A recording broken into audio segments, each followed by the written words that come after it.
Japan వాళ్ళు కూడా మంచిగా ఉంటారు, అంటే కొంచెం కనిపించడానికి యంగ్ లుక్తో కనిపిస్తారు, Yes, బాగుంటారు చూడడానికి కూడా.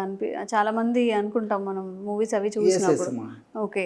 సో జపాన్ అమ్మా మంచి క్వశ్చన్ రైజ్ చేశారమ్మా. నిజంగా ఇది చాలా మంది కూడా ఆశ్చర్యపోతారు ఈ విషయాలన్నీ మనం తెలుసుకుంటే. వీళ్ళు జపనీయులు మీరు గమనించండి అమ్మా, స్లిమ్గా ఉంటారు, ఎప్పుడు యాక్టివ్గా ఉంటారు. ఉదయం నుంచి రాత్రి వరకు అహర్నిశలు వాళ్ళు శ్రమ చేసినప్పటికీ ఉదయం పూట ఏ యాక్టివ్నెస్ ఉంటుందో అదే యాక్టివ్నెస్ ఉంటారు. రెండోది ఏంటంటే వాళ్ళలో స్థూలకాయలను మనం లైట్ వేసి వెతికినా కనిపించరు. అవునా సార్? అంత తక్కువ? అందరూ అట్టే ఉంటారు, మా ఆడవాళ్ళు అంతే ఉంటారు, మగవాళ్ళు అట్టే ఉంటారు.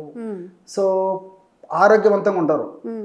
అట్లే ఇంకోటి ఏంటంటే మిగతా కంట్రీ ప్రపంచంలో మిగతా దేశంతో పోలిస్తే వీళ్ళు జపనీయులు 100 సంవత్సరాలు వాళ్ళ ఒక సగటు ఆయుష్ ప్రమాణం అమ్మా.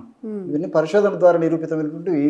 మీరు మంచి ప్రశ్న అడిగారు కాబట్టి ప్రజలకు కూడా ఇవన్నీ నేను ప్రేక్షకులకు తెలియజేస్తున్నామా. యాక్చువల్గా మన భారతీయుల యొక్క సగటు ఆయుష్ 70 సంవత్సరాలమ్మా. ఇతర దేశస్తుల సగటు ఆయుష్ దాదాపు 80 నుంచి 85 సంవత్సరాలు